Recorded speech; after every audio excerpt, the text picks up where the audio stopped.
उपमिति बहुप्रपंचकथा की तीसरे प्रस्ताव के अंदर कालज्ञ और विचक्षणा नाम के दो व्यंतर के कपल, जिनको अब्रह्म का सेवन करने के द्वारा भारी मात्रा में पश्चाताप उठा हुआ है, और प्रतिबोधक आचार्य भगवान के नगर के अंदर आमंत्रित करने पर जब देशना सुनने का मौका मिला, तब पश्चाताप की धारा जबरदस्त हाइट तक पहुंचती है।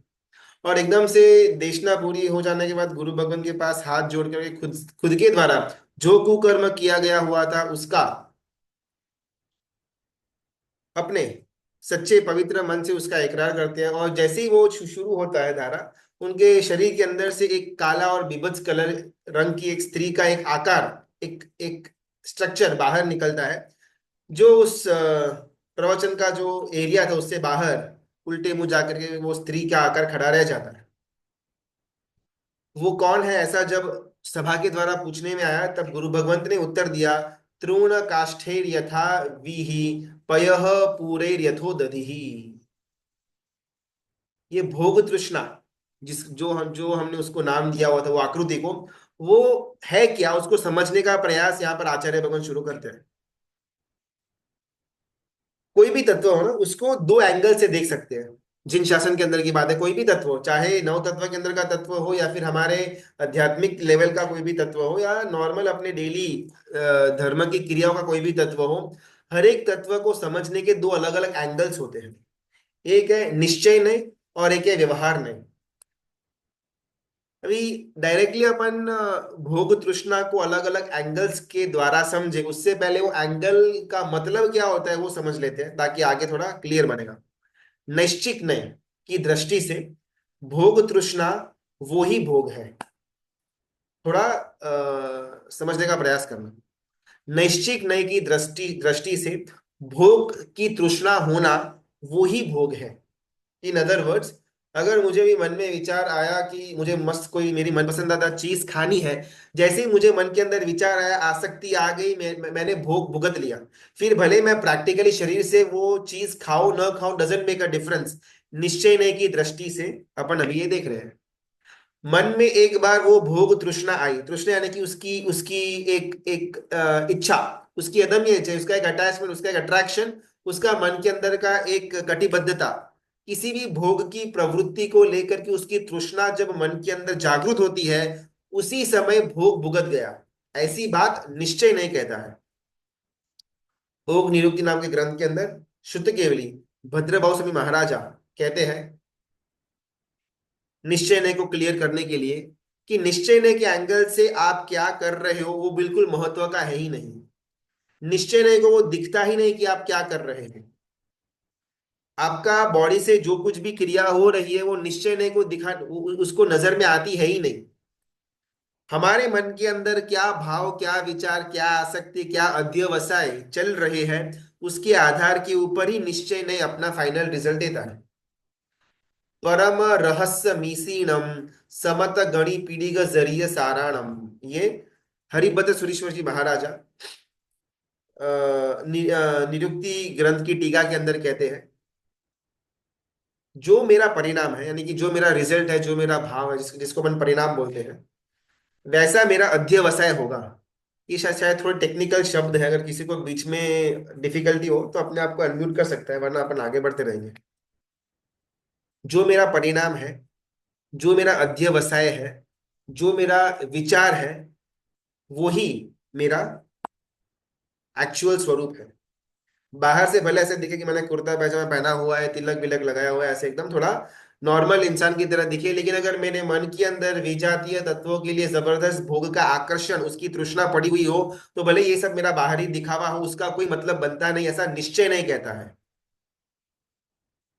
भले मैं परमात्मा की पूजा करने के लिए मंदिर के अंदर गया, लेकिन मन के अंदर संसार को मैंने ठसोठस भर करके गया हुआ हूँ, परमात्मा की पूजा करने के वक्त भी धंधे का, नौकरी का वही विचार मेरे अंदर, मेरे मन के अंदर चलता रहे। व्याख्यान सुनने के लिए, प्रवचन सुनने के लिए मैं गुरु भगवान के पास समीप बैठा हुआ हूँ, लेकिन वहां पर विजातीय का स्मरण बार बार मेरे अंदर आता रहे। प्रवचन नहीं नहीं सुन रहा, मैं काम भोग का सेवन कर रहा हूँ। मैं परमात्मा की पूजा नहीं कर रहा था, मैं मेरे संसार की तृष्णा का सेवन कर रहा था। दिखने में लगे कि भाई मैं सामयिक लेकर के बैठा हुआ हूं, लेकिन मन के अंदर अलग अलग प्लानिंग्स चल रहे हो, संसार के प्लानिंग्स चल रहे हो, परिवार के प्लानिंग्स चल रहे हो, बेटे की बिजनेस की या फिर बेटी की शादी के प्लानिंग्स चल रहे हो, समाज के व्यवहार के प्लानिंग चल रहे हो, तो सही मायने में मैं सामयिक नहीं कर रहा, मैं संसार के भोगों की तृष्णा के अंदर फंसा हुआ हूं। जैसे ये निश्चय ने एक बार क्लियर हो जाता है, तुरंत जीव के मन में अगर हम भी थोड़ा बहुत इसके बारे में सोचे ना, तुरंत हमारे मन में सेकंड यही प्रश्न जागृत होगा कि अगर मन से ही सब कुछ है, मन से ही किया हुआ धर्म गिना जाएगा, मन के भावों की प्रधानता दी गई हुई है, तो फिर क्रिया करना क्यों। जैसे पहले समझाया हरिभद्र सूरी महाराजा के ग्रंथ के द्वारा कि मंदिर में रहने के बावजूद भी अगर मन के अंदर संसार की बातों का स्मरण चल रहा है, तो वो परमात्मा की पूजा पूजा या धर्म कार्य नहीं गिना जाएगा, वो संसार की तृष्णा ही गिनी जाएगी। प्रवचन के टाइम अगर विजातीय का स्मरण मेरे मन के अंदर आता रहता है, तो वो प्रवचन स्वाध्याय के अंदर नहीं गिना जाएगा, वो विजातीय के भोग सुखों के अंदर ही उसकी गिनती होगी। सिमिलरली अगर मैं धंधे के अंदर बैठा हुआ हूं, नौकरी कर रहा हूं, लेकिन अगर मेरे मन के अंदर परमात्मा की पूजा के विचार चालू है, तो वो परमात्मा की पूजा ही गिनी जाएगी।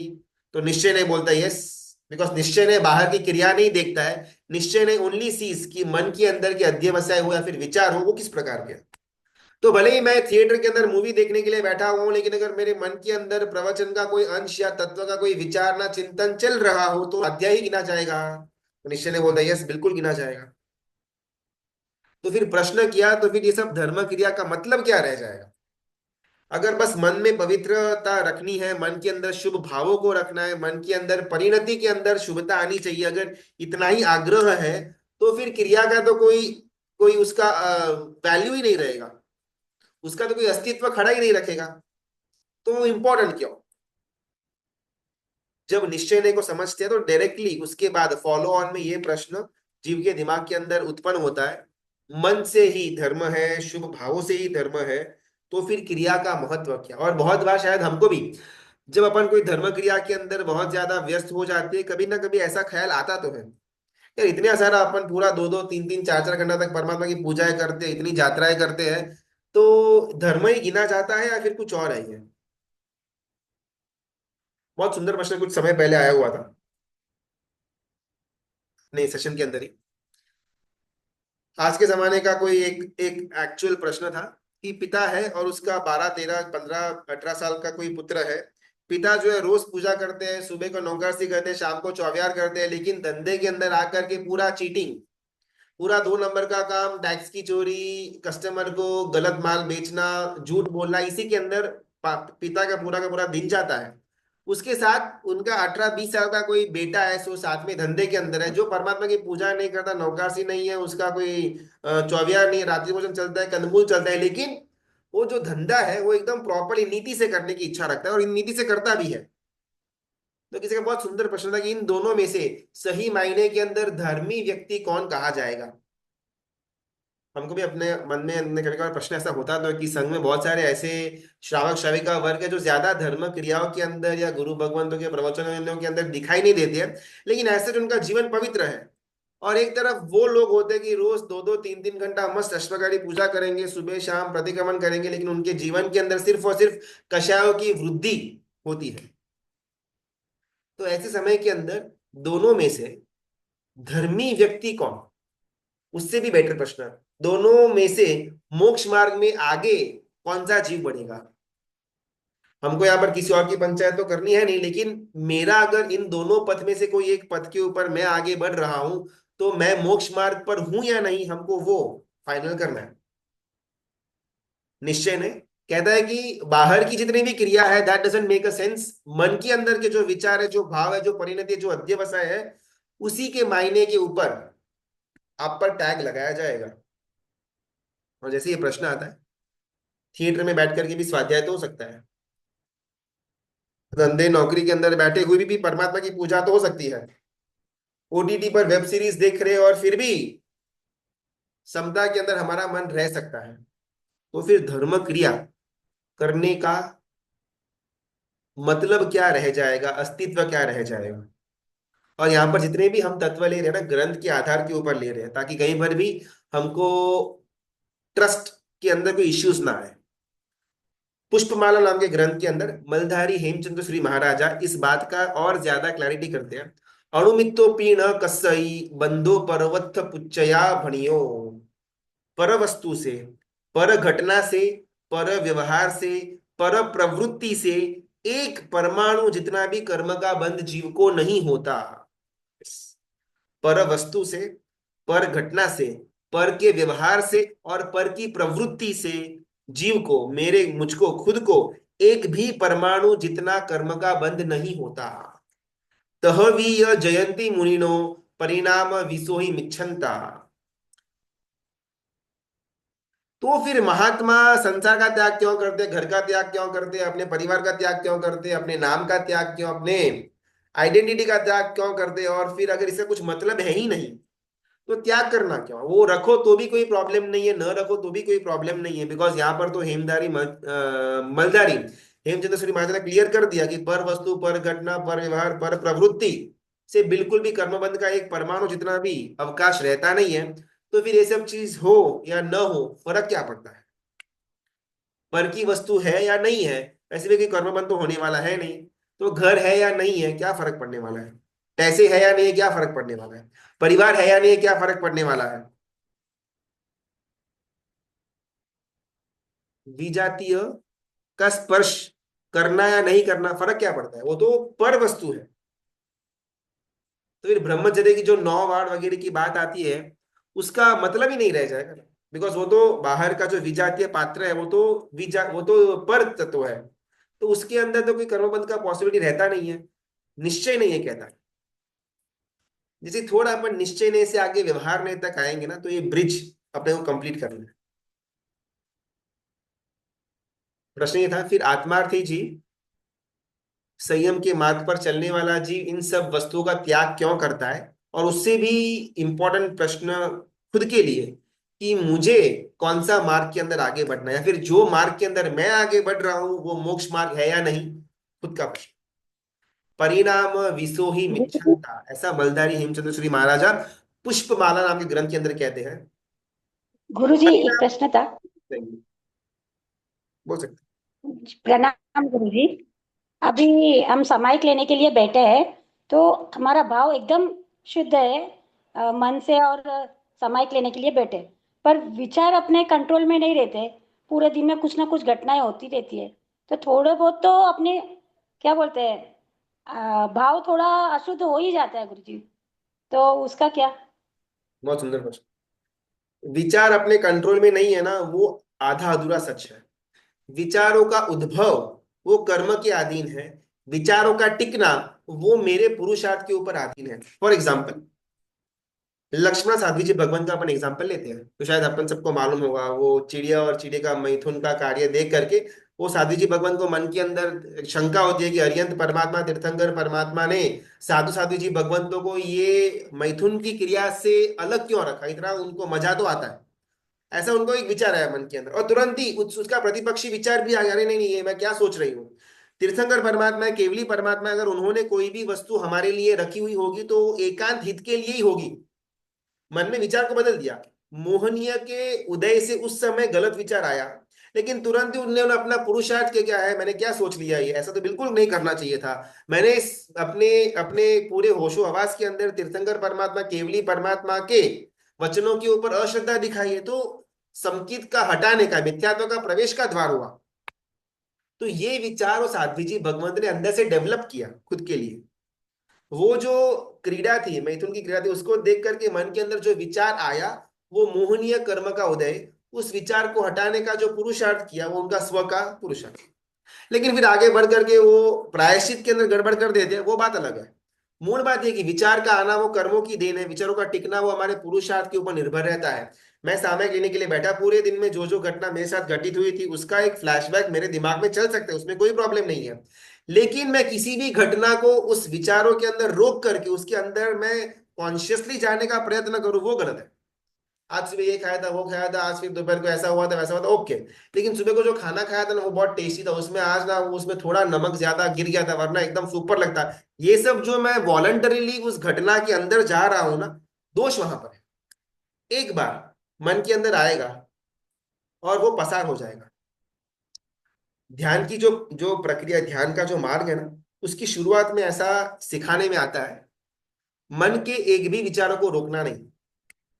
जितने विचार मन करता है बस करने दो करने दो करने दो हमको, वॉलंटरीली। न तो विचारों को वेग देना है, न ही विचारों को पुश करना है, न ही विचारों को पुल करना है। मन को जितना भागना है भागने दो, खाने के अंदर भागेगा, घूमने के अंदर भागेगा, लोगों के अंदर भागेगा, घटनाओं के अंदर भागेगा, मूवीज के अंदर, ओटीटी के अंदर, फोन के अंदर, सोशल मीडिया के अंदर भागेगा। 1 दिन, 2 दिन, 5 दिन, 10 दिन भागता रहेगा। एक समय आएगा जब हमारा दिमाग थक जाएगा कि विचार सारे खत्म हो गए। आप सामयिक करने के लिए बैठे हुए कितना सोच पाओगे? पूरा दिन में जो घटना हुई थी वापस, यहाँ पर वॉलंटरी हमको किसी भी घटना को रोक करके उसकी डिटेल में जाने का अवकाश नहीं रखना है। विचार जिस प्रकार आ रहे आने दो आने दो आने दो। एक समय आएगा, शायद एक ही दिन में ना हो, शायद 10 दिन में भी ना हो, शायद 6 महीने में भी ना हो, साल भर में भी ना हो, लेकिन अगर रूटीन में अपन एटलीस्ट सामायिक के अंदर ये प्रैक्टिस कर ले कि एक भी विचार को मुझे रोकना नहीं है, एक भी विचार के अंदर जाना नहीं है, तो एक समय आएगा इसी जीवन के अंदर कि हमारे विचार शून्य हो जाएंगे, कोई विचारने के लिए कुछ है ही नहीं। आखिर कितनी बार रोज का वो अपन लूप पर सोचते रहेंगे। खाना खाया, बाहर घूमने के लिए गए, ये कपड़ा पहना, उससे बातचीत किया, फुल स्टॉप। 1 दिन, 2 दिन, 6 महीने, कब तक? और जब वो शून्य अवस्था आएगी तब हमारा मन थक गया हुआ होगा कि भाई इसको तो कोई लेना देना है नहीं, ये जीव को तो कितना सोच सोच कर किधर भागते रहेंगे। फिर वो मन स्टॉप हो जाएगा। और जिस समय हमारा मन स्तंभित हो जाता है उस समय हमको पुरुषार्थ करना मन को तत्व के अंदर लेकर के जाने के लिए। अभी हम पुरुषार्थ कैसा करते हैं ना, मन कोई और दिशा में भागने का प्रयत्न करता है, हम उसको खींच करके जबरदस्ती वो कथा के अंदर हो, तत्व के अंदर हो, या फिर कोई प्रवचन के योग के अंदर उसको फिट करने का प्रयत्न करते हैं, जो कभी कभार इतना ज्यादा सक्सेसफुल होता भी नहीं है। बिकॉज मन का वेग ऑपोजिट डायरेक्शन में बहुत ज्यादा है। उसको खुला छोड़ दो, भागने दो भागने दो भागने दो। और जैसे ही थक करके वो बैठ जाएगा तब उसको पकड़ करके बॉटल के अंदर डालो तो ज्यादा अच्छा रिजल्ट आएगा। वापिस, विचारों के आने से कोई कर्म बंद नहीं है, लेकिन विचारों के अंदर पुरुषार्थ करके उसको अंदर लेकर के जाने में, उसके डिटेल में जाने के अंदर पाप का बंध या कर्म का बंध होता है। गुरुजी, पर मोबाइल लेके बैठते तब विचार नहीं आते। सामयिक में ही आते हैं ऐसा। कि अपन निवृत्ति के अंदर बैठे हुए हैं, जब जब अपन प्रवृत्ति के अंदर होंगे ना, तो विचार उसी प्रवृत्ति के अनुरूप हमारे अंदर आएंगे। जब हम निवृत्ति के अंदर बैठे हुए हैं, हमारे पास कुछ भी करने को है नहीं, शायद चाहे अपन कायोत्सर के अंदर बैठे हो, सामायिक के अंदर बैठे हो, पोषण के अंदर हो, प्रतिक्रमण के अंदर हो, ये सब निवृत्ति का धर्म है। निवृत्ति का धर्म करना बहुत डिफिकल्ट है। पूजा करने की बोलो, अष्टप्रहरी पूजा, आंगी परमात्मा की हो, यात्राएं करने की हो, ये सब एकदम इजी, बिकॉज ये प्रवृत्ति वाला धर्म है। प्रवृत्ति वाला धर्म प्राथमिकता वाला है। निवृत्ति का जो धर्म है वो उसके ऊपर का लेवल है। हमको ऊपर के लेवल तक पहुंचने में ऑब्वियसली डिफिकल्टी आएगी, लेकिन इसका मतलब ये नहीं कि अपन प्रवृत्ति वाले धर्म के अंदर ही बैठ करके इसको अपना सर्वस्व मान ले। भले प्रवृत्ति का धर्म हमारे साथ चलता रहे, लेकिन लक्ष्य निवृत्ति के धर्म तक पहुंचने का होना चाहिए। जी गुरुजी, प्रणाम। परिणाम विसो ही मिच्छन्ता, परिणाम की विशुद्धि आनी चाहिए, ऐसा निश्चय नहीं बोलता है। जहां पर निश्चय नहीं की सीमा एंड होती है, वहां पर व्यवहार की व्याख्या व्याख्या शुरू होती है, व्यवहार नहीं की। परिणाम विशुद्ध होना चाहिए, भाव विशुद्ध होनी चाहिए, ये सब बात ओके, लेकिन ये होगा कैसे? और वहां पर व्यवहार ने अपना एंगल लेकर के आता है कि जब तक प्रवृत्ति सुधरी हुई नहीं है तब तक परिणति को सुधारना शक्य है ही नहीं। प्रवृत्ति मलिन है तब तक व्यवहार मलिन है, तब तक वातावरण मलिन है, तब तक चर्या मलिन मलिन है, तब तक जीवन मलिन है, तब तक वचन मलिन है, तब तक चेष्टा मलिन है, तब तक पवित्र बनना विचारों के माध्यम से, अध्यवसाय के माध्यम से, अंतःकरण के अंदर परमात्मा का विराजमान होना ये पॉसिबल है ही नहीं। मलधारी हेमचंद्र सूरी महाराजा जिन्होंने अपने पुष्पमाला नाम के ग्रंथ के अंदर निश्चय नय को व्याख्या किया, उसी ग्रंथ के अंदर व्यवहार नय की व्याख्या भी आती है। जो पुनः हिंसा यणे सुबुद्ध तस्य ननु परिणामे तुठो न य तम लिंगम होई विशुद्धस्य जोगस्य। जिसका अध्यवसाय दुष्ट है, इसका मलिन है, खराब है, वो प्रवृत्ति के अंदर विशुद्ध परिणाम की प्राप्ति करे, वैसा पॉसिबल है ही नहीं। यावंत आश्रवाहा प्रोक्ता स्तावंतो ही परिश्रवा। आगम ग्रंथ के अंदर भी हमने ये सेम श्लोक सुना हुआ था। जे जे आसवा ते ते परिसवा, जे परिसवा ते ते आसवा। जो जो आश्रव के स्थान है, जो जो कर्म बंध के स्थान है वो ही संबर के स्थान है, और वो ही निर्जरा के स्थान है। जो जो मोक्ष का उपाय है वही संसार का भी उपाय है, जो जो संसार का उपाय है वो भी मोक्ष का उपाय है। जो जो उपकरण है वो अधिकरण भी है, जो जो अधिकरण है वो उपकरण भी है। उपकरण यानी कि मोक्ष मार्ग में आगे लेकर के जाने की वस्तु को उपकरण कहेंगे, संसार के अंदर आगे लेकर के जाने वाली वस्तु को अधिकरण कहेंगे। जो जो उपकरण है वो अधिकरण भी है, जो जो अधिकरण है वो उपकरण भी है। थिएटर के अंदर बैठ करके केवल ज्ञान उत्पन्न हो सकता है, पॉसिबल है, कोई डिफिकल्टी नहीं है। शादी की चौरी के अंदर फेरे लेने के टाइम भी केवल ज्ञान हो सकता है, पॉसिबल है। मंदिर के अंदर परमात्मा की पूजा करते हुए सातवीं नरक का आयुष्य का कर्म बंध हो, पॉसिबल है। कायोत्सर्ग के अंदर हम एकाग्र चित्त तो हो गए, लेकिन उस समय भी सातवें नरक का आयुष्य का बंध मैं कर सकता हूं। व्यवहार ने कहता है कि प्राय करके, मेजरली, मोस्टली स्पीकिंग, जैसी हमारी प्रवृत्ति होती है वैसी ही हमारी परिणति होती है। आरिसा भुवन के अंदर भी केवल ज्ञान हो सकता है, शादी की चौरी के अंदर फेरे लेते हुए भी केवल ज्ञान हो सकता है, सिंहासन पर बैठे हुए भी केवल ज्ञान हो सकता है। इसमें व्यवहार ने मना नहीं कर रहा, लेकिन पॉसिबिलिटी बहुत बहुत बहुत रेयर। हमारे पास ऐसे कितने एग्जाम्पल्स होंगे। हमने बहुत सारी धर्म कथाएं शायद सुनी हुई होगी महापुरुषों की या तीर्थंकर परमात्मा के चरित्रों की। हमारे पास ये उंगली को अपन क्रॉस कर पाए उससे भी ज्यादा एग्जाम्पल्स नहीं होंगे उन महापुरुषों के कि जिन्होंने दीक्षा ग्रहण किए बिना केवल ज्ञान की प्राप्ति करी हुई हो। टॉप ऑफ द माइंड शायद दो चार बस। तो ये पॉसिबल नहीं है, बात ऐसी नहीं है। व्यवहार ने कहते प्राय करके, मोस्टली, जैसी हमारी प्रवृत्ति होगी वैसी ही हमारी परिणति होगी। आरिसा भुवन के अंदर केवल हो सकता है, लेकिन कितनों को? एक को, दो को, चार को, 10 को, 50 को, असंख्य को? पॉसिबल नहीं है। शादी के फेरे करते हुए भी केवल ज्ञान हो सकता है, थिएटर के अंदर भी केवल ज्ञान हो सकता है, लेकिन कितनों को? बहुत बहुत रेयर। जो मेजोरिटी ऑफ द जीव है, जो राजमार्ग है, जिस मार्ग पर चल करके असंख्य अनंत जीव मोक्ष तक पहुंचे हुए हैं, वो हमेशा व्यवहार नय का मार्ग ही रहेगा। ऐसा व्यवहार नहीं कहता है। हमने पहले निश्चय ने उसका जो स्टेटमेंट था वो सुना। व्यवहार ने खुद का स्टेटमेंट रखता है, प्राय करके, मेजरली, मोस्टली जितने भी जीव है वो मेरे रास्ते पर चल करके ही मोक्ष मार्ग तक पहुंचे हुए हैं।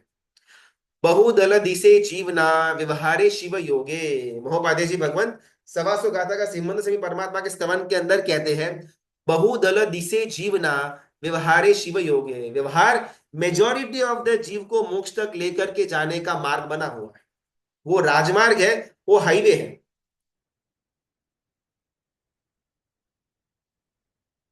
हमारे लिए प्राय करके एक ही विकल्प है, एक ही ऑप्शन है, राजमार्ग, व्यवहार का मार्ग, और उसको छोड़ना यानी कि कल्याण को छोड़ने बराबर है। मंदिर के अंदर शुभ भाव ही जागेंगे ऐसा एकांत नहीं है। मंदिर के अंदर प्राय करके मोस्टली शुभ भाव ही जागेंगे, भक्ति के भाव ही जागेंगे, पवित्रता का अनुभूति हमको होगा प्राय करके। यहाँ पर वर्ड बहुत इंपॉर्टेंट, प्राय करके। ये कोई एकांत के अंदर बात नहीं हो रही कि ऐसा ही होगा, लेकिन majorly most of the cases के अंदर परमात्मा की पूजा करने के समय या फिर मंदिर के अंदर के समय के अंदर भी मेजोरिटी ऑफ द टाइम हमारा शुभ भावों के अंदर रहेगा। अनुभव उपादान तक लेकर के जाए वो व्यवहार मार्ग निश्चित करता है, थोड़ा हैवी है। अनुभव उपादान तक लेकर के जाए वो व्यवहार मार्ग निश्चित करता है। अनुभव आप यानी कि फॉर एग्जाम्पल अगर मैं मंदिर के अंदर परमात्मा की पूजा करने के लिए बैठा हुआ तो वो मेरा अनुभव है शुभता वाला, वहां पर परमात्मा की एक शुभ ऑरा का मुझे स्पर्शना हो रही है। अलग अलग भक्ति गीतों के द्वारा, स्तवनों के द्वारा मेरे मन के अंदर शुभ भाव जागृत हो रहे हैं, इसको बोलेंगे अनुभव। उपादान हमारी जो इच्छा मन के अंदर जागृत हुई है, वो इच्छा को कार्यरत करना, इसका नाम है उपादान। फॉर एग्जाम्पल मुझे इच्छा हुई है कि मैं इस साल उद्यान करूं। मेरी जो इच्छा है उस इच्छा को साकार करना, उसको एक रूप देना, उसको एक रियलिटी के अंदर लेकर के जाना, वो जो प्रक्रिया है उसको उपादान कहा जाता है। अनुभव ही उपादान तक लेकर के जाएगा। मुझे किसी ने बोला कि उपदान करने पर इतना जबरदस्त एक एक सुख की अनुभूति, एक एक हल्कापना, बिल्कुल भी टेंशन लेस जीवन 47 डेज के लिए हमारा बीतता है, ऐसा मैंने किसी के मुख पर सुना। मैंने एक दो जगह पर माहौल के अंदर देखा, मुझे अनुभव हुआ कि हाँ भाई बात तो सच्ची है। तब जाकर के मैं उपध्यान करने के लिए आगे बढ़ूंगा। मैंने उपदान के बारे में, मुझे कोई इंफॉर्मेशन नहीं है, उसमें क्या होता है क्या नहीं होता है कैसे जन, कोई आइडिया है ही नहीं। किसी ने बोला और मैं उसमें जुड़ जाऊं, बहुत डिफिकल्ट। छठ सात यात्रा शत्रुंजय तीर्थाधिराज की करने पर सातवें आठवें भाव में मोक्ष मिलता है, ऐसे मेरे मन के अंदर श्रद्धा है, इसलिए मैं वो चीज कर रहा हूं। ये मेरा अनुभव था और वो अनुभव उपादान तक मुझे लेकर के गया। अगर ऐसी कोई बात मुझे मालूम न होती फॉर एग्जाम्पल, तो मैं कभी भी ये इतना डिफिकल्ट यात्रा मेरे जीवन के अंदर ना ही करता। अनुभव उपादान तक लेकर के जाता है, ये व्यवहार मार्ग कहता है। शायद अगर अपने को यहां तक क्लियर है ना, तो अपन आगे बढ़ते हैं कथा का। निश्चय नय का जो स्टेटमेंट था वो क्लियर हो गया, व्यवहार नय का जो स्टेटमेंट था वो हमने क्लियर कर दिया। अभी शिवमिति बब्रंश कथा के अंदर, कथा वो एक एक बैकबोन है, वो एक स्ट्रक्चर है, लेकिन उसके अंदर मूल रखा हुआ है तत्वों का। कथा तो एकदम फटाफट फटाफट आगे बढ़ जाएगी, कैसे वो वीरेंद्र का कपल आया, थोड़ा बहुत उनको पश्चाताप हुआ, भोग तृष्णाएं, गुरु भगवान ने उनको माफी कर दी, कथा दी एंड। लेकिन ये कथा का तात्पर्य नहीं था, इस वक्त गोल नहीं था, मोटिव मोटिव उसका ये नहीं था। मोटिव ये था कथा का कि उसके अंदर तत्वों को इस प्रकार डालने में आए कि कथा का एक स्ट्रक्चर हो, और वो स्ट्रक्चर के अंदर तत्व का फल लगा हुआ हो। ऐसे ही प्रणाम गुरुजी। कल कल का वो हो गया कि जो एक डाउट पूछा ना कि वो वापस समझाए, वो वापस आपने बोल दिया क्या? कल कौन एक भाई ने रिक्वेस्ट की थी ना, कल एक किसी ने रिक्वेस्ट की थी ना कि वो करेक्ट वापस करेक्ट समझाए करेक्ट, हाँ गुरुजी। हाँ हाँ, करेक्ट करेक्ट, वो 18 पापस थाना का कल अपना बात हुआ था। हाँ, भोगों की, अरे ना गुरुजी, वो मतलब उसका एपिसोड भी नहीं आया है। वो आएगा ना, हाँ नहीं मतलब नहीं वो अपलोड हो रिकॉर्डिंग में गया है आएगा वो ना? जो, हाँ कल का सेशन अपलोड हो चुके लगभग, आज नहीं तो कल सुबह तक नितिन भाई डाल देंगे ग्रुप के अंदर, लेकिन फिर भी 2 मिनट का अपन फटाफट वो हाँ वापस रिवीजन के अंदर ले लेते हैं, जिसको नोट करना है नोट कर जी सकते जी। हैं, बिकॉज ये शुभ भावों के अंदर जीव को सतत आगे बढ़ाने के लिए ये तत्व बहुत काम करता है। भोग पसंद आए, उसका नाम है राग। ये अपना जो कल का जो सेशन हुआ था उसका एक एक भाग अपन आज रिवीजन के अंदर ले रहे हैं। भोग पसंद आए उसका नाम राग। पसंदीदा भोगों के बीच में जो अवरोध पैदा करे, उस व्यक्ति के लिए मेरे मन के अंदर जो अप्रीति का भाव जागृत हो, उसका नाम है द्वेष। चाहे वो व्यक्ति हो, वस्तु हो, घटना हो, पर्याय हो, सब साथ में गिन लेना। उसके ऊपर मुझे जो एक नापसंदगी का भाव आता है, उस भाव को कहते हैं अपन द्वेष। तीनों लोक के अंदर भोग ही अपने को सार लगे, उसका नाम है मोह। तीनों लोक के अंदर भोग ही सार लगे। परमात्मा की माँ का पूजा क्यों करना, बिकॉज उससे संसार मेरा अच्छी तरह चलता है। ये क्या हुआ, मैंने अपने भोग को सार रखा परमात्मा की पूजा का। सामयिक करने पर 925 फलिपम देव का आयुष्य मिलता है, इस कारण से मैं सामयिक करता हूं। तो मैंने क्या किया, सामयिक की प्रक्रिया के अंदर भी सार के रूप में मैंने मेरा भोग रखा कि देवलोक का आयुष्य मिलेगा। इसको कहते हैं कि भोग ही तीनों लोक के अंदर मुझे सार जैसा लगता हो, उसका नाम है मोह। भोग की प्राप्ति करने के लिए जीव जितनी जितनी हिंसाएं करता है, जितने जितने जीवों को कच्चर घाण करता है, उसको हमारे यहाँ पर जीव हिंसा कहा गया हुआ। फिर चाहे वो स्व के जीव की हिंसा हो या पर के जीव की हिंसा हो, भोगों की प्राप्ति के लिए जीवों का बलिदान देना, उसका नाम है हिंसा। भोगों की प्राप्ति के लिए असत्य वचन बोलना, उसका नाम है मृषावाद। अगर मैं धंधे के अंदर ऐसा कस्टमर को झूठ बोलूंगा तो मुझे प्रॉफिट ज्यादा मिलेगा, पैसे ज्यादा मिलेंगे, तो मैं अय्याशी ज्यादा कर पाऊंगा, इसको मृषावाद कहा जाएगा। लेकिन कोई महात्मा जंगल पर विचरण करके जा रहे हैं, किसी दो चार हिरणों के ग्रुप को उसके हंटर से बचाने के लिए अगर वो शिकारी को झूठ बोलते हैं, असत्य बोलते हैं, तो उसको मृषावाद नहीं कहा जाएगा।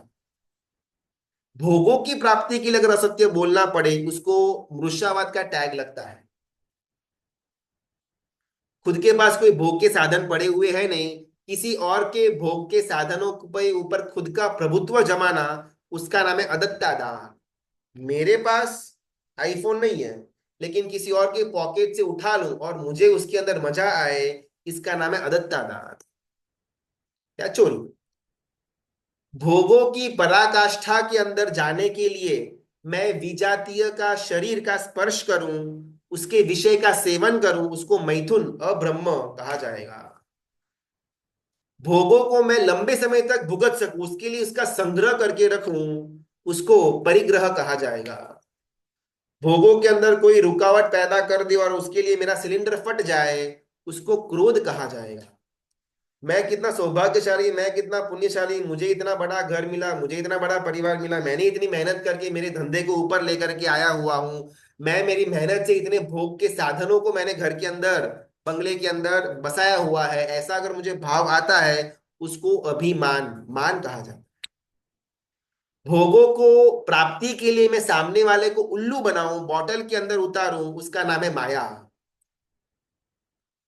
और ज्यादा भोग मिले, और ज्यादा भोग के साधन मिले, और ज्यादा तृष्णा को बढ़ाना है, ऐसा जो मेरे मन के अंदर विचार और उसके अनुरूप जो मैं कार्य करता हूं, उसको लोभ कहा जाएगा। भोग मिले तो मजा आया, भोग दूर हो गए तो मजा चला गया, इसको रति अरति कहा जाएगा। भोग किसी और को मिले, मुझे नहीं मिले, उसके कारण मुझे ईर्ष्या हुई, मत्सर हुआ, मुझे किसी की पंचायती उसकी चुगली करने का मन हुआ, उसको पैशून्य कहा जाएगा। भोग किस प्रकार मुझे नहीं मिले, किसी और को मिले, और इसका दोष मैं किसी और पर डालूं, तेरे कारण से मुझे मेरे धंधे के अंदर नुकसान हुआ, तेरे कारण से मेरा ये हो गया, मेरा वो हो गया, खुद के जो कर्मों का उदय है उसके कारण से जो भोग के साधन मुझसे दूर हो गए, उसका दोष की टोपी किसी और के सर पर पहनाना, इसका नाम है पर परिवाद। भोग को प्राप्त करने के लिए कपट के साथ झूठ असत्य बोलना, उसका नाम है माया मृषावाद। और भोग के प्रति उपादेय बुद्धि रखना, उपाधि यानी कि प्राप्त करने जैसा बुद्धि, भोग के लिए उपादेय बुद्धि रखना, उसका नाम है मिथ्यात्व शल्य। 18 पापस्थानक सिर्फ और सिर्फ भोग के इर्द गिर्द घूमते हैं। अगर ये सारे के सारे एक्सप्लेनेशन के अंदर से भोग को हटा लिया ना, तो 18 पापस्थानक खड़े ही नहीं रहते। मैंने हिंसा की, लेकिन वो हिंसा रक्षा के लिए थी, शासन की रक्षा के लिए, राष्ट्र की रक्षा के लिए, संस्कृति की रक्षा के लिए थी, तो फिर वो हिंसा हिंसा नहीं गिनी जाएगी। मैंने झूठ किसी जीव को बचाने के लिए बोला, तो वो झूठ मनुष्यवाद के अंदर नहीं आएगा। मैंने अदत्ता दान किए लिया, लेकिन वो अदत्ता दान शुभता वाले के लिए था, मुझे उससे मेरे खुद के भोग के साधन नहीं बढ़ाने थे, तो वो अदत्ता दान चोरी के अंदर नहीं आएगा। एक सिर्फ मैथुन के अंदर एकांत आएगा कि मैं चाहे कोई भी एंगल पकड़ूं, मैं मैथुन को कभी भी, अब्रह्म को कभी भी शुभता के अंदर नहीं लेकर के जा पाऊंगा। उसके अलावा बाकी 17 के 17 18 पापस्थानक में अगर मैं भोग निकाल देता हूं, तो वो दोष दोष नहीं रहता। ऑब्वियसली मैथुन या अब्रह्म के अंदर मैं भोग को तो निकाल ही नहीं पाऊंगा, बिकॉज अगर उसको निकाल दिया तो वो चौथा चौथा पापस्थानक ही उड़ जाएगा। इस कारण से 18 पापस्थानों के अंदर अगर भोग की तृष्णा को मैं निकाल देता हूं, तो वो दोष दोष नहीं रहता। ये अपना कल का एक तत्व, जिसको शायद अपन अपने रूटीन लाइफ के अंदर भी इंप्लीमेंट कर सकते हैं। व्यवहार नहीं और निश्चय नहीं।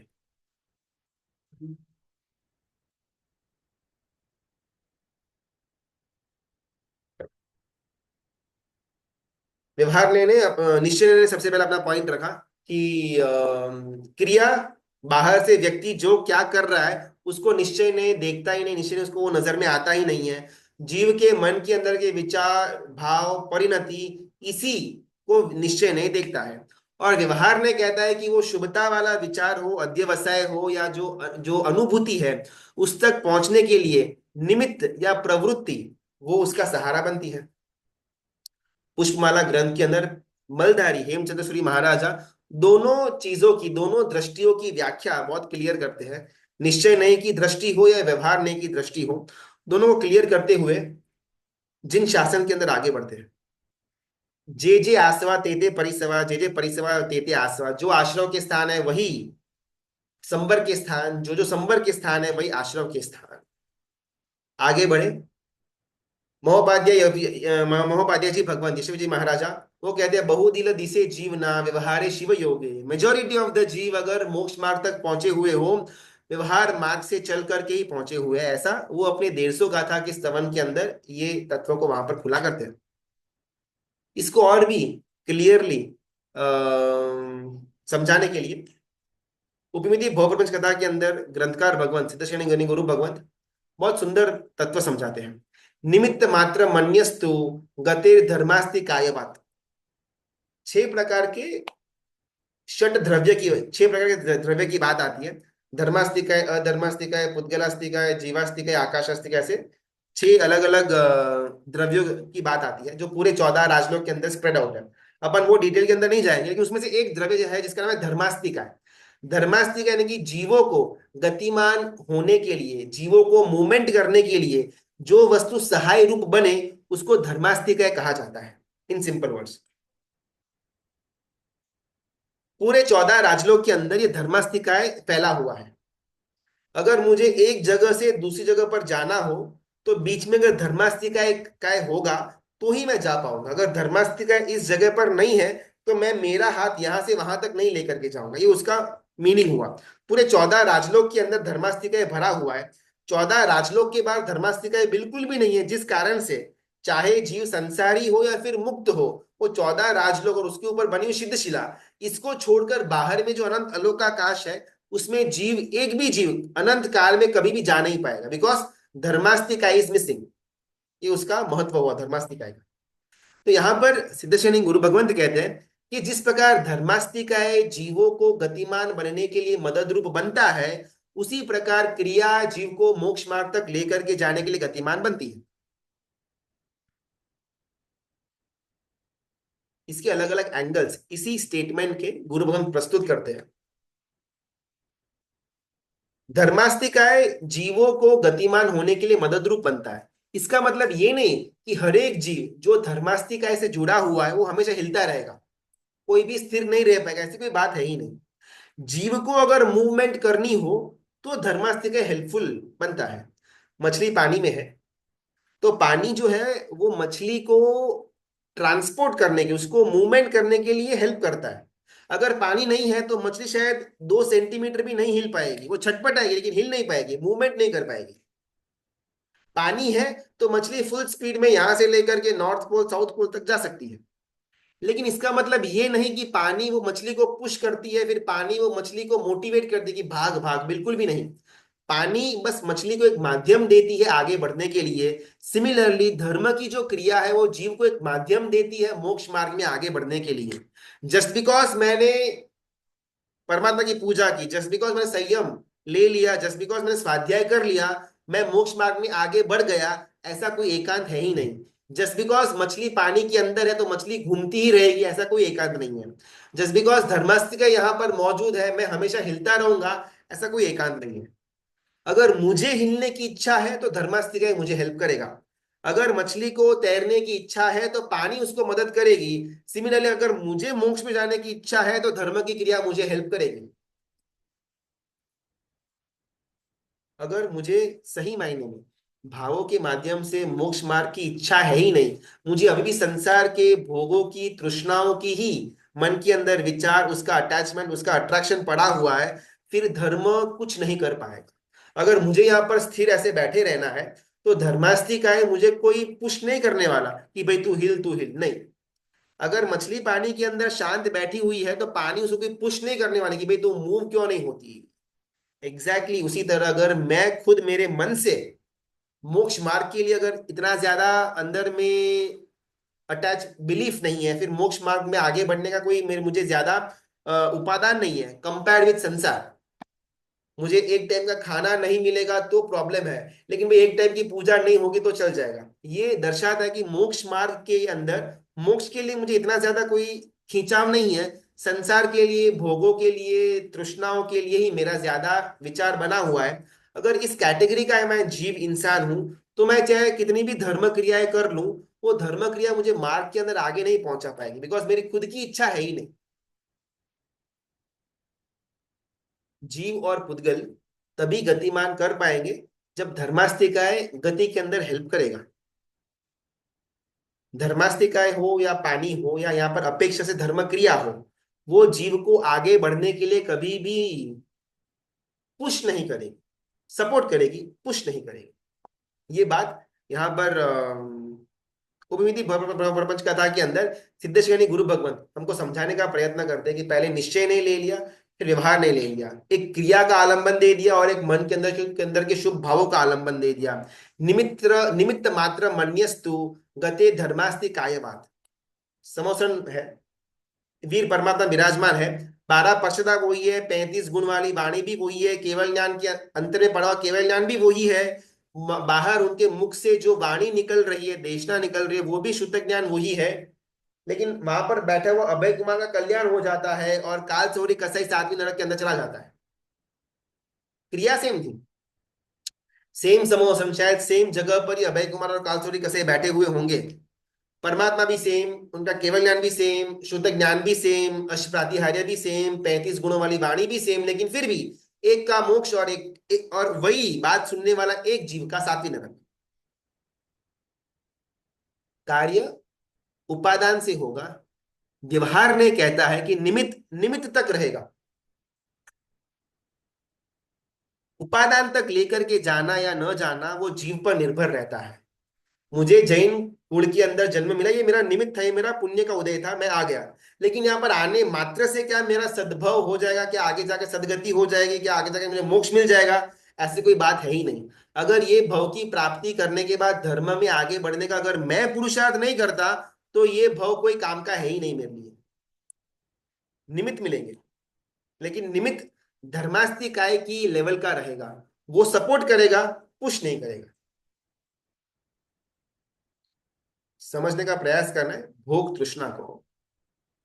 जिन गुरु जी, शास्त्र ये वापस बोलना ना, निमित्त मिलेंगे बट उपादान जरूरी नहीं ना, निमित्त वही निमित्त बोला के ना। स्थान पर रहेगा। हमको कोई अच्छा, हमको निमित्त मिला, फॉर एग्जाम्पल ये स्वाध्याय जो अपन कर रहे हैं ना रोज लगभग पौना 1 घंटे का, ये अच्छा एक निमित्त है। लास्ट एक आधा महीने से हमारा ये निमित्त बंद हो चुका हुआ था, अपन यहाँ पर स्वाध्याय कुछ कारण से अपना हो नहीं पा रहा। तो अभी स्वाध्याय करने का जो हमको निमित्त मिला, उसमें अपन सब तत्वों को जानने के लिए आगे बढ़ रहे हैं, एक अच्छा निमित्त है, शुभ निमित्त है। लेकिन अगर जस्ट बिकॉज मैं इस स्वाध्याय के अंदर 1 घंटे के लिए जुड़ता हूं, तो क्या मेरे जीव की सदगति हो जाएगी? कोई ऐसा एकांत नहीं है। भले निमित्त अच्छा मिला, स्वाध्याय सुनने को मिला, समझने को मिला, तत्व जानने को मिला, सब अच्छा मिला, लेकिन अगर इन तत्वों को मैं उपादान यानी कि इन तत्वों को अगर मैं मेरे जीवन के अंदर लेकर के नहीं आता, तो ये निमित्त कोई काम का है ही नहीं। फिर चाहे मैं 1 घंटा नेटफ्लिक्स देखूं या फिर 1 घंटा मैं जूम के अंदर स्वाध्याय करूं, डजंट मेक अ डिफरेंस अगर उपादान नहीं है तो। उपादान यानी कि मन की जो इच्छा है, जो शुभ शरीर शुभ हो या फिर अशुभ हो, मन के अंदर की जो इच्छा है उसको कार्यरत करना, उसको कार्य के अंदर लेकर के आना, उसको उपादान कहते हैं। निमित्त अच्छा मिला, लेकिन उपादान है ही नहीं। अपन 3 साल से सुन रहे हैं, लेकिन अभी तक जीवन में लेश मात्र परिवर्तन नहीं है। तो 3 महीने हमने सिर्फ डेटा वेस्ट किया, कोई अच्छा इसका कुछ इस्तेमाल हुआ नहीं है हमारा। लेकिन भले मैंने 2 दिन सुना, भले मैंने 20 दिन सुना, लेकिन सुनने के बाद थोड़ा थोड़ा मेरे विचारों के अंदर या मेरे क्रियाओं के अंदर परिवर्तन आया, तो ये निमित्त काम का धर्मास्तिका है, गतिमान करेगा, लेकिन तभी जब जीव खुद इच्छा करेगा तब। चलो, समझने का प्रयास करना है भोग तृष्णा को नैश्चिक नय की दृष्टि से। वापिस ये थोड़ा गूढ़ा, ये थोड़ा डिटेल वाला अर्थ है, 1-2 बार समझने का प्रयत्न करें। नैश्चिक नय की दृष्टि से भोग तृष्णा वो ही भोग है। व्यवहार नय की दृष्टि से भोग की प्रवृत्ति वो भोग है। वापिस, नैश्चिक नय की दृष्टि से भोग की तृष्णा होना वो ही भोग है। व्यवहार नय की दृष्टि से भोग की प्रवृत्ति वो भोग है। अपन एग्जांपल लेते हैं हिंसा का। यहाँ पर मच्छर घूम रहे हैं, मैंने सब फटाक करके किया, मच्छर का यहाँ पर हिंसा हुई, ये व्यवहार नहीं इसको हिंसा मानेगा, ठीक है। लेकिन यहाँ पर इतने सारे मच्छर उड़ रहे हैं, मैंने ऐसा ऐसा कुछ नहीं किया हुआ, लेकिन मन के अंदर है कि वो एक बार ऑल आउट चला देंगे, या फिर वो ऐसा वो बैट रैकेट आता है ना, वो इलेक्ट्रिक वाला, ऐसे घुमा देंगे ना, सारे मच्छर शांत हो जाएंगे। ऐसे मैंने मन के अंदर सोचा, किया कुछ भी नहीं है। निश्चय नहीं कहता है कि एक बार मन में वो तृष्णा हुई ना, उसका नाम हिंसा। फिर भले मैंने वो रैकेट घुमाया, ऑल आउट लगाया न लगाया, डजंट मेक अ डिफरेंस। निश्चय नहीं ये कहता है। व्यवहार ने क्या कहता है कि मैंने जब हाथ से ऐसा किया, मच्छर मरा, उसी का नाम हिंसा। अभी ये सेम एग्जाम्पल को भोगों की तृष्णा के अंदर लेकर के जाते हैं, भोग के अंदर लेकर के जाते हैं। निश्चय नहीं कहते कि भोगों की तृष्णा होना, मन के अंदर विचार आना, भोगों के लिए एक एक एक अट्रैक्शन होना, उस अट्रैक्शन मात्र से, उस विचार मात्र से भोग भुगत लिया, हो गया, डन। और व्यवहार ने कहता है भोग की प्रवृत्ति वो ही भोग है। ये इतना डिटेलिंग इसके लिए कि बिकॉज भोग तृष्णा को हमको समझना है। जिस भोग तृष्णा के आधार के ऊपर मेरे 18 पापस्थाना के दोष पड़े हुए हैं, जिस भोगों की तृष्णा के ऊपर मेरा पूरा का पूरा संसार पड़ा हुआ है, उसको समझने के लिए मुझे एकदम डिटेल में जाना पड़ेगा। जब तक मैं मेरे भोग तृष्णा को समझ नहीं पाऊंगा, तब तक उसको दूर करना इम्पॉसिबल है। जब तक मैं उसको दूर नहीं करूंगा, तब तक मेरा संसार का भ्रमण स्टॉप हो, वो इम्पॉसिबल है। इसके लिए अपन भोग तृष्णा के हो सके उतना डिटेल में अलग अलग एंगल से गुरु भगवान के माध्यम से जाने का प्रयत्न कर रहे हैं। भोगों की तृष्णा होना वो ही भोग है, निश्चय ने की ये बात है। व्यवहार ने कहता है कि भोगों की प्रवृत्ति वो ही भोग है। अभी ये दोनों अलग अलग एंगल्स हुए। इन दोनों को बीच वाला जिन शासन का एक एंगल आता है, जिन शासन की दृष्टि से भोगत भोगत पूर्ण भोग तृष्णा पूर्वक किया हुआ भोग वो ही भोग है। वापिस अपन रिपीट करते हैं। नैष्ठिक की दृष्टि से भोग तृष्णा वो ही भोग है। व्यवहार की दृष्टि से भोग की प्रवृत्ति वो भोग है। जिन शासन की दृष्टि से भोग तृष्णा पूर्वक किया गया भोग वो ही भोग है। भोग की तृष्णा पूर्वक किया गया भोग वो ही भोग है। शायद ये तत्व समझ में ना आए, लेकिन कल की जो स्टोरी थी अगर उसको अपन माइंड में रख देंगे ना, तो बहुत इजीली तत्व क्लियर हो जाएगा। राजा ने कोई ब्रह्मचर्य का पालन नहीं करा हुआ था, उसने बहुत से संतान की प्राप्ति भी वो रानी के द्वारा हुई थी, लेकिन जब रानी नदी के सामने आवाहन करती है कि अगर मेरा पति, मेरा जो राजा है, अगर वो ब्रह्मचारी है तो नदी मुझे रास्ता दे दो, और नदी रास्ता दे देती है। भोग तृष्णा पूर्वक किया हुआ भोग उसी को जिन शासन भोग मानता है। उनके देवर महाराज सुबह सुबह नौका से गोचरी करके बैठे हुए थे, और फिर वो रानी के साथ कहलवाते कि आप नदी को ऐसा आवाहन करो कि मेरे दियर महाराज ने अगर संयम के बाद कंप्लीट उपवास के ऊपर उपवास किए हुए हो, तो नदी आप रास्ता दे दो। नदी रास्ता दे देती है। भोग तृष्णा पूर्वक किया गया भोग वो ही भोग है। संसार के अंदर ना, ये एक एक लाइन बहुत ज्यादा अपने को यूजफुल आएगी, बिकॉज शायद अपना संसार के अंदर का एक व्यवहार के अंदर बैठे हुए हैं, तो अपन हर एक जगह से भोगों की जो प्रवृत्ति है उस पर रोक नहीं लगा पाएंगे। भले अपने को विचार कितना भी अपन शुद्धता शुद्धता वाला रखे, लेकिन क्रिया के अंदर भोगों की क्रिया करनी ही पड़ेगी। उस समय ये एक वाक्य हमारे लिए ब्रह्मास्त्र बन जाता है। जिन शासन की दृष्टि से भोग तृष्णा पूर्वक किया गया भोग उसी को भोग माना गया हुआ है। ज्ञानसार के अंदर महोपाध्याय जी भगवंत इसी बात को एक्सप्लेन करते हैं। मूर्छा छन्नी धयाम सर्वम जगत देव परिग्रह। एक भिखारी है, फूटी कौड़ी उस भिखारी के पास नहीं पड़ी है, कुछ भी नहीं है, बस फटे पुराने दो चार कपड़े पहने हुए हैं, हाथ में एक टूटा फूटा डिश पड़ा हुआ है जिसके अंदर वो पैसों की भीख मांगता है। संपत्ति के नाम पर 10 रुपए से ज्यादा कुछ भी नहीं पड़ा। प्रॉपर्टी ने के नाम पर फुटपाथ के ऊपर एक 4x4 का एक स्क्वायर लेकर के वो भिखारी बैठा हुआ है। उसकी एसेट बोलो, मिल्कत बोलो, कुछ नहीं। लेकिन लेकिन महोपाध्याय जी भगवंत कहते हैं कि वो फुटपाथ पर बैठा हुआ फटी हाल वाला जो भिखारी है, हाथ में टूटा फूटा डिश लेकर के 10 15 20 रुपए लेकर के बैठने वाला इंसान, लेकिन अगर उसके अंदर मूर्छा है, ममत्व है, और चाहिए, वो तृष्णा है, पूरी की पूरी दुनिया का परिग्रह का पाप वो भिखारी को लगता है। मूर्छा छन्नी धयाम सर्वम जगदेव परिग्रह। मूर्छाया रहितानाम तू जगदेवा परिग्रह। और अगर मूर्छा नहीं है, भले वो इंद्र क्यों ना हो, पूरी की पूरी इस धरती का, इस तिरछा लोक का अधिपति क्यों ना हो, लेकिन अगर वो इंद्र के मन के अंदर मूर्छा नहीं है, तो पूरी की पूरी दुनिया उसके लिए अपरिग्रह। धर्म संग्रहणी नहीं नाम का अपना ग्रंथ, अपन एक ही टॉपिक, एक ही तत्व को अलग अलग गुरु भगवंतों ने अपने अपने ग्रंथों में उस टॉपिक के लिए क्या लिखा हुआ है उसको जानेंगे ना, तो अपने को अलग अलग एंगल्स मिलेंगे। एक ही टॉपिक को जानने के अलग अलग एंगल्स मिलेंगे। धर्म संग्रहणी नाम के ग्रंथ के अंदर परम पूज्य हरिभद्र श्री महाराजा, अद्भुत ग्रंथ, अनेक उसके अंदर तत्व लिखे हुए हैं। उसके अंदर कुछ दिगंबर मत को लेकर भी की भी बातें आती है। अपने को किसी के खंडन के अंदर नहीं जाना, लेकिन अपने को तत्व को समझने के लिए ये एक ग्रंथ के अंदर का श्लोक का सहारा अपन लेते हैं। दिगंबर की ऐसी मान्यता होती है कि कपड़ा वो भी परिग्रह के अंदर आएगा। एक अगर मैंने अपने पास एक हाथ रुमाल, एक हैंडकरचीफ रखा हुआ है, तो मुझे मोक्ष नहीं मिलने वाला, मुझे केवलना नहीं होने वाला, ऐसा परिग्रह को लेकर के जबरदस्त वो दिगंबर मत के अंदर बात आती है।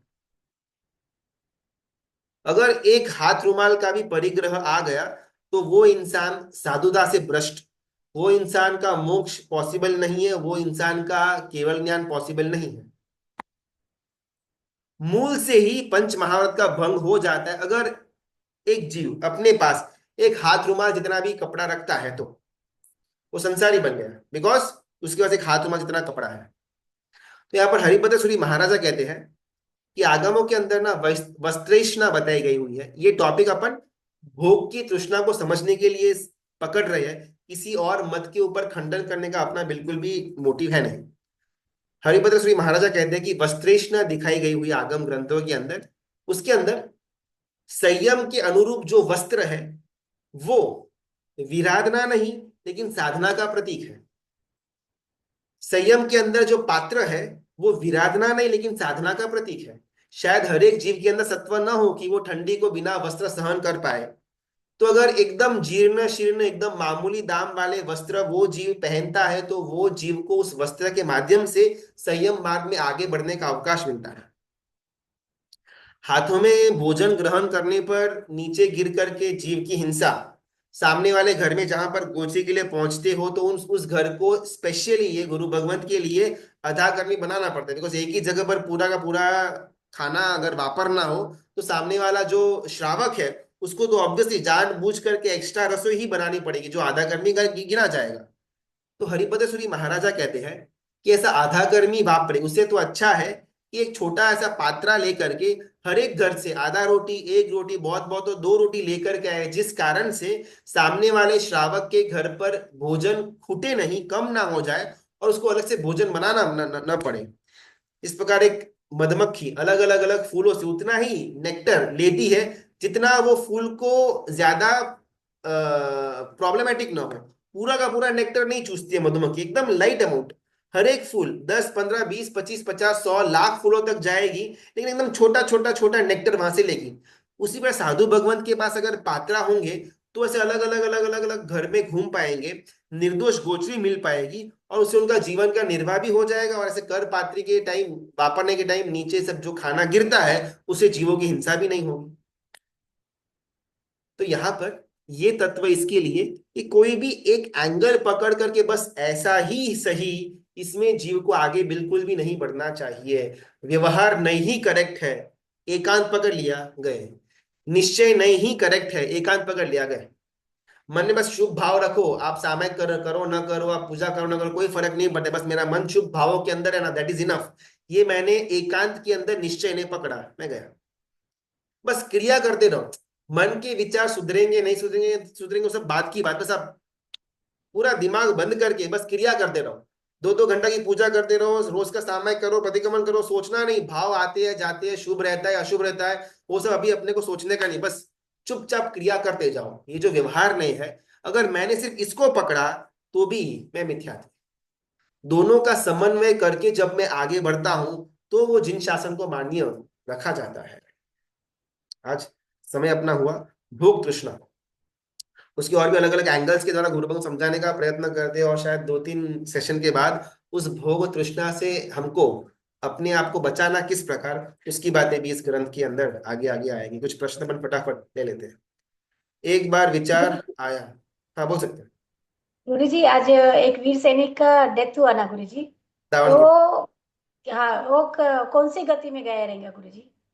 जी मेरा प्रश्न ये है कि उनको देव गति मिले, उनको एकदम उच्च गति मिले, ऐसी मेरी भावना हो, हम सबकी भावना होगी। लेकिन ये जानने से हमको करना क्या है, सबसे पहला प्रश्न वो उत्तर मिलेगा। प्रश्न पूछा है तो उत्तर तो अपने को यहाँ से फिर कोई ना कोई ग्रंथ में से मिलेगा, लेकिन वो उत्तर जानकर मुझे करना क्या है। जी सही है। ये जो अपना पर परिवार, जिसको अपन 18 पापासाना के अंदर वो जो एक पंचायती, तो बहुत एकदम लो शब्द है, इसके अंदर का जो दोष है ना, अपने को तत्वों की भी जिज्ञासा होगी, लेकिन वो तत्व जानने से मेरे को कोई लेना देना है ही नहीं। वैसे तत्व का चिंतन या उसका ग्रहण मैं क्यों करूं? यहाँ पर ढेरों ऐसे तत्व पड़े हुए हैं जो मेरे डेली लाइफ के अंदर मुझे यूजफुल हो पाएंगे, उस पर मैं दुर्लक्ष्य रख करके जो जो बात जो ज्ञान मेरे कोई काम आने वाली है ही नहीं, उसको जान करके मैं कौन सा मेरा मोक्ष मार्ग में आगे बढ़ने का प्रयत्न कर रहा हूँ। वापिस यहाँ पर किसी को टोकने के लिए नहीं है। जब कभी कोई भी व्यक्ति धर्म राष्ट्र संस्कृति की रक्षा करते हुए जब उसका आयुष्य पूरा होता है, निश्चित रूप से वो देवगति के अंदर जाता है। उसके उस समय के अध्यवसायों के ऊपर निर्भर रहता है। जब मेरा आयुष्य का बंद हुआ उस समय मेरे मन के अंदर जो विचार थे, मेरी वाणी के अंदर का जो बात वचन बाहर निकल रहे थे और मेरी काय से जो क्रिया हो रही थी, इन तीनों के आधार के ऊपर मेरा आयुष्य कर्म नक्की होगा। हमने बहुत क्लास पहले आयुष्य कर्म का बंद के बारे में देखा हुआ था कि 1/3 ऑफ द आयुष्य, जब हमारा जीवन बाकी होता है उस समय आयुष्य का कर्म का बंद होता है।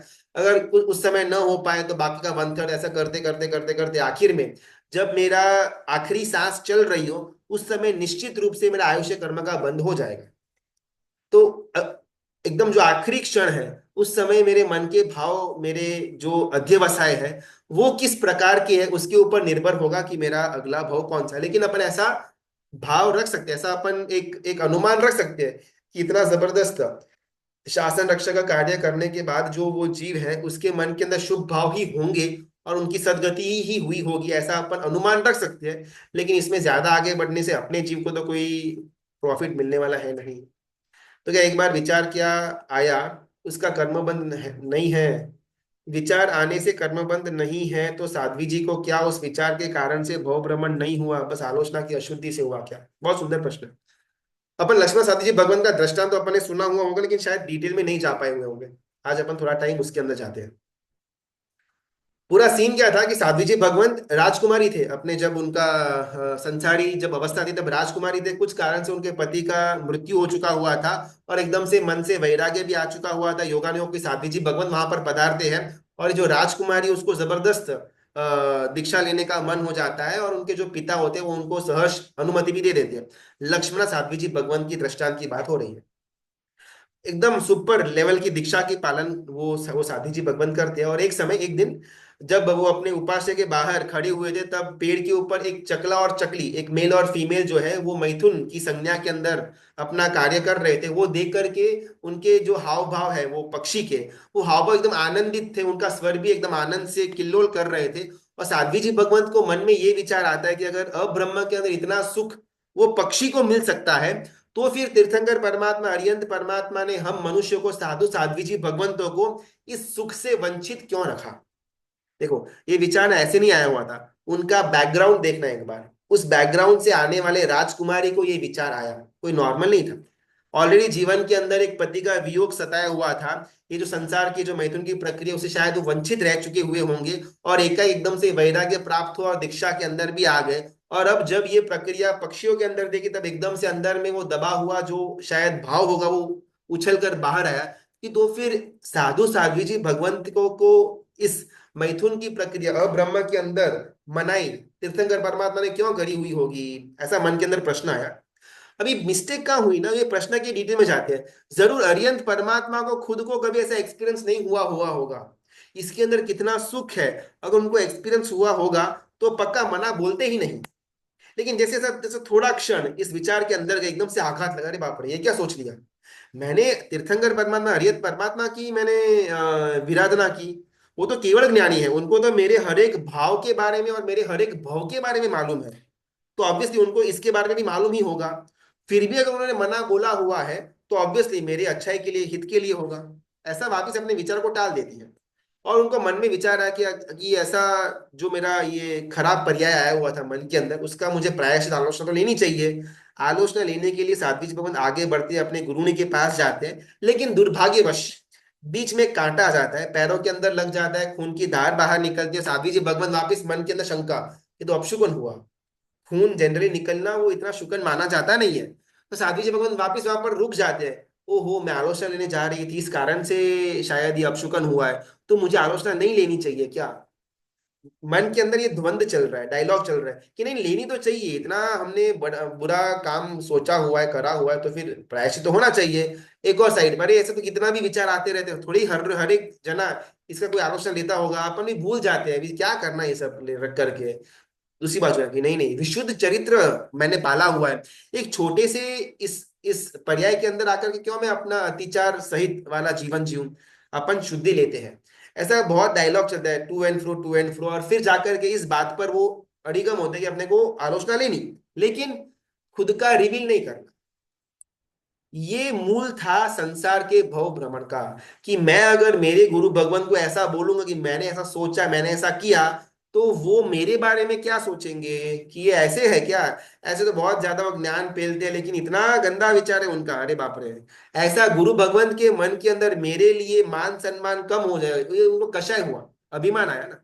देखो सामने वाले को मैं ऐसा बोल दूंगा तो मेरा इज्जत, मेरा स्टेटस क्या रहेगा। बस यही प्रॉब्लम था। वो विचार आया, वो कोई बड़ा प्रॉब्लम नहीं था। वो विचार आने के बाद जो कषाय उत्पन्न हुए, प्रॉब्लम वहां पर हुई।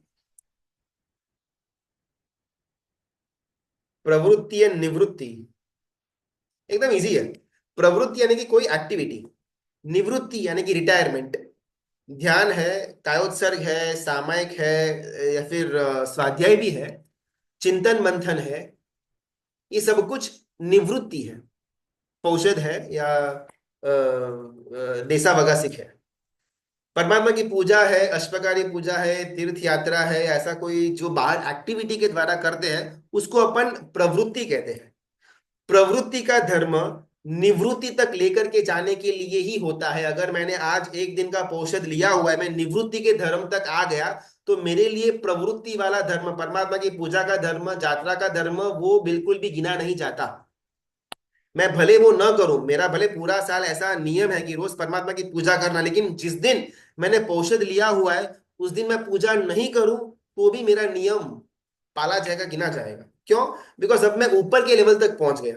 निवृत्ति का धर्म ऊपर के लेवल का है, प्रवृत्ति का धर्म नीचे के लेवल का है। सेकेंड स्टेप पर पहुंचने के लिए पहला स्टेप आवश्यक है, लेकिन जितना पहला स्टेप आवश्यक है, उतना ही पहले स्टेप को छोड़ना भी आवश्यक है। पहले स्टेप के अंदर ही हम वहां पर एकदम सेटल हो गए, हमने उसी को अपना गोल बना दिया, तो कभी भी सेकेंड स्टेप तक नहीं पहुंच पाएंगे। चलो, आज अपना समय हो गया। परमात्मा की आज्ञा विरुद्ध कुछ भी बोला हुआ हो तो इच्छा में का बहुत बहुत धन्यवाद। भोग तृष्णा, उसको किस प्रकार अपने जीवन से 18 पापस्थानक के माध्यम से हम थोड़ा थोड़ा थोड़ा कम कर पाए, इसके अंदर हम सब पुरुषार्थ करें। परमात्मा की आज्ञा, इच्छा में सबका बहुत बहुत धन्यवाद, अनुमोदना, प्रणाम।